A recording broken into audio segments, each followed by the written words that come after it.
रामायण युद्ध में हनुमान जी।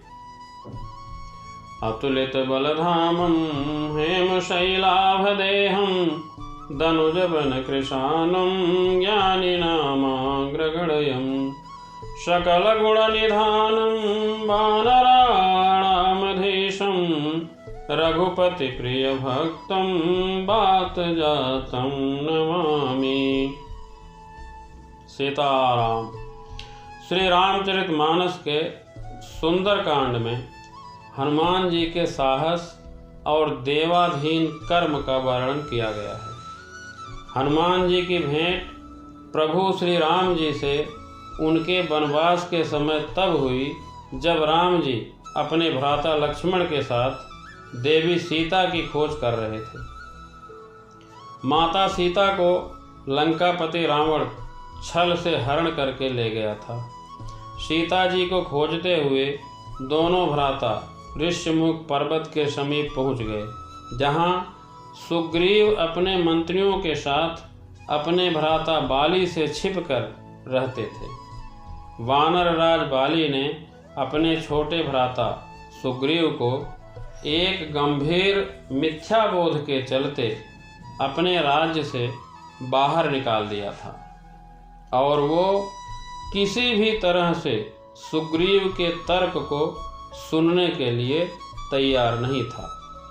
साथ ही बाली ने सुग्रीव के पत्नी को भी अपने पास बलपूर्वक रखा हुआ था। प्रभु राम और श्री लक्ष्मण को आता देख सुग्रीव ने हनुमान जी को उनका परिचय जानने के लिए भेजा। हनुमान जी एक ब्राह्मण वेश में उनके समीप गए।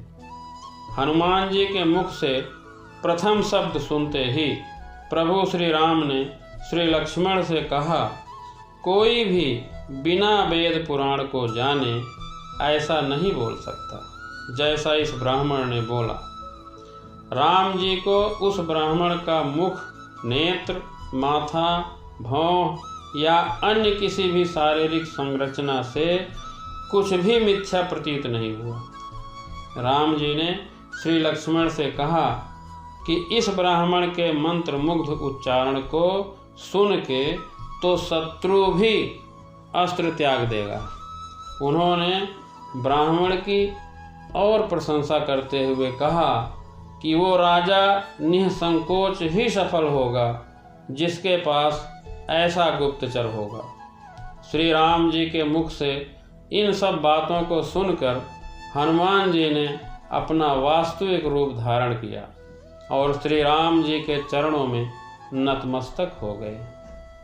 श्री राम ने उन्हें उठाकर अपने हृदय से लगा लिया। उसी दिन एक भक्त और एक भगवान का हनुमान और प्रभु राम के रूप में अटूट और अनस्वर मिलन हुआ।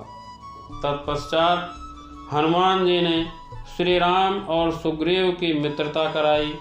इसके बाद ही श्री राम ने बाली को मारकर सुग्रीव को उनका सम्मान और गौरव वापस दिलाया और लंका युद्ध में सुग्रीव ने अपनी वानर सेना के साथ श्री राम का सहयोग किया। सीता माता की खोज में वानरों का एक दल दक्षिण तट पे पहुंच गया, मगर इतने विशाल सागर को लांघने का साहस किसी में भी नहीं था। स्वयं हनुमान जी भी चिंतित थे कि कैसे इस समस्या का समाधान निकाला जाए। उसी समय जामवंत और बाकी सारे वानरों ने हनुमान जी को उनकी अद्भुत शक्तियों का स्मरण कराया। अपनी शक्तियों का स्मरण होते ही हनुमान जी ने अपना रूप विस्तार किया और पवन वेग से सागर को उड़कर पार करने लग गए। रास्ते में उन्हें एक पर्वत मिला और उसने हनुमान जी से कहा कि उनके पिता का उसके ऊपर कर्ज है।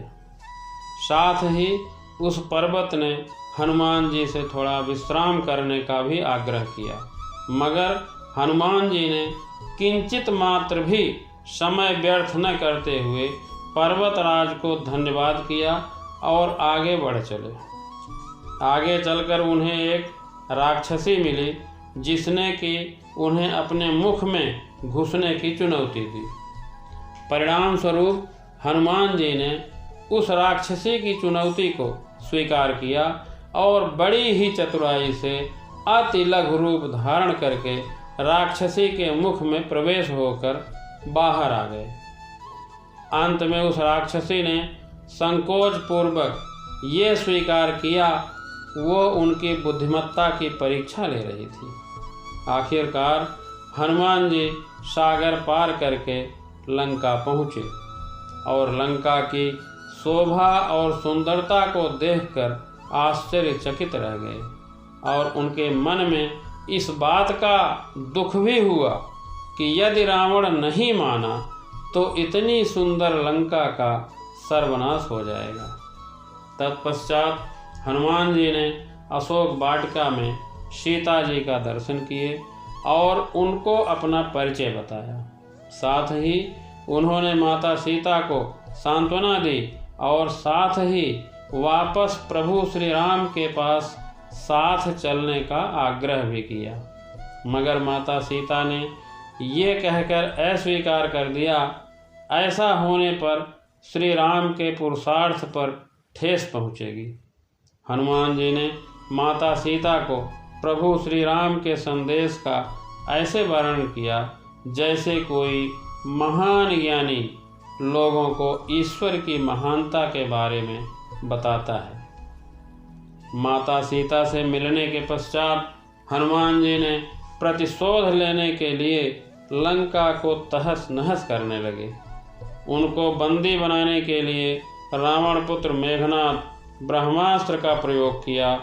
ब्रह्मा जी का सम्मान करते हुए हनुमान जी स्वयं को ब्रह्मास्त्र में बंध गए। साथ ही उन्होंने विचार किया कि इस अवसर का लाभ उठाकर वो लंका के विख्यात रावण से मिल भी लेंगे और उसकी शक्ति का अनुमान भी लगा लेंगे। इन्हीं सब बातों को सोचकर हनुमान जी ने स्वयं को रावण के समक्ष बंदी बनकर उपस्थित होने दिया।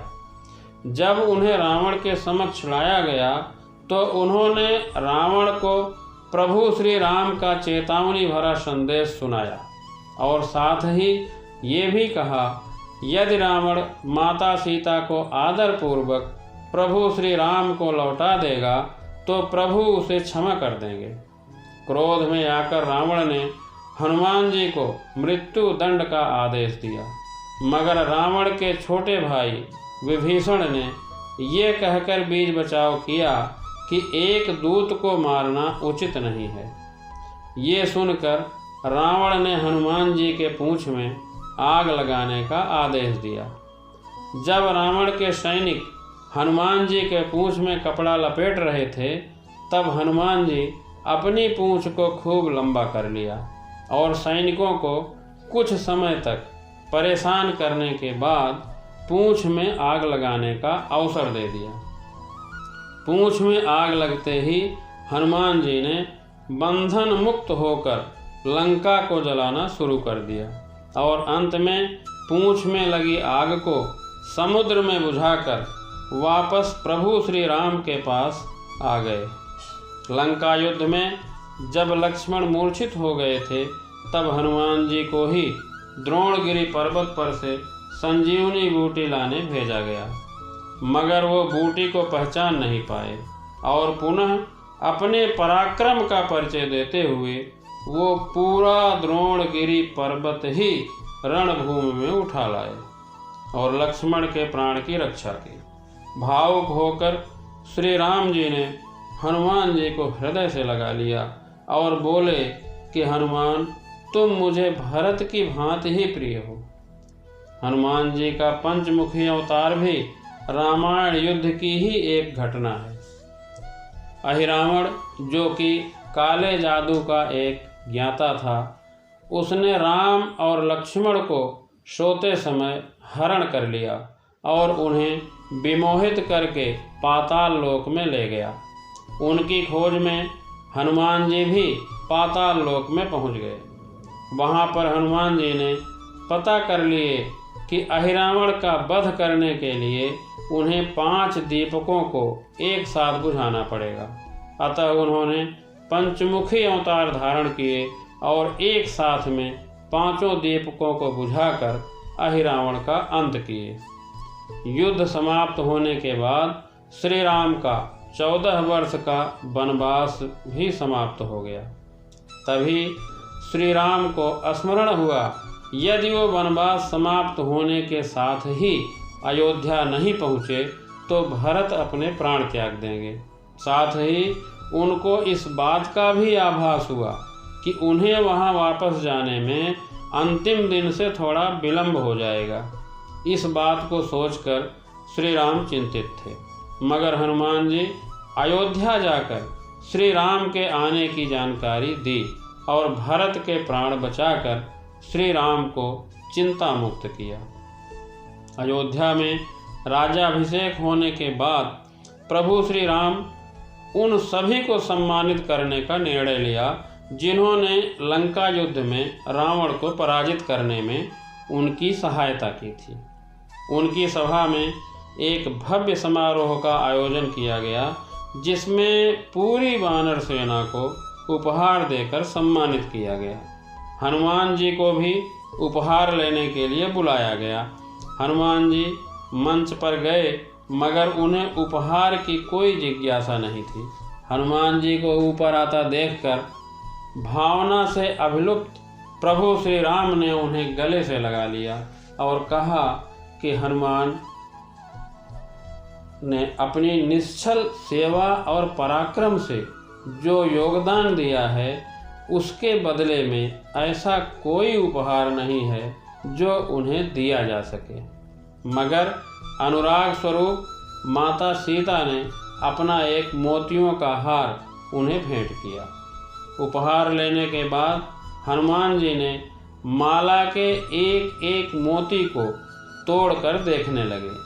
ये देखकर सभा में उपस्थित सदस्यों ने उनसे इसका कारण पूछा, तो हनुमान जी ने कहा कि वो ये देख रहे हैं कि इन मोतियों के अंदर उनके प्रभु श्री राम और माता सीता हैं कि नहीं, क्योंकि यदि वो इनमें नहीं हैं तो इस हार का उनके लिए कोई मूल्य नहीं है। ये सुनकर कुछ लोगों ने कहा कि हनुमान के मन में प्रभु श्री राम और माता सीता के लिए उतना प्रेम नहीं है जितना कि उन्हें लगता है। इतना सुनते ही हनुमान जी ने अपनी छाती चीरकर लोगों को दिखाई, तो सभी ये देखकर स्तब्ध रह गए कि वास्तव में उनके हृदय में प्रभु श्री राम और माता सीता की छवि विद्यमान थी। जय हनुमान जी महाराज, जय प्रभु श्री राम, जय माता जानकी।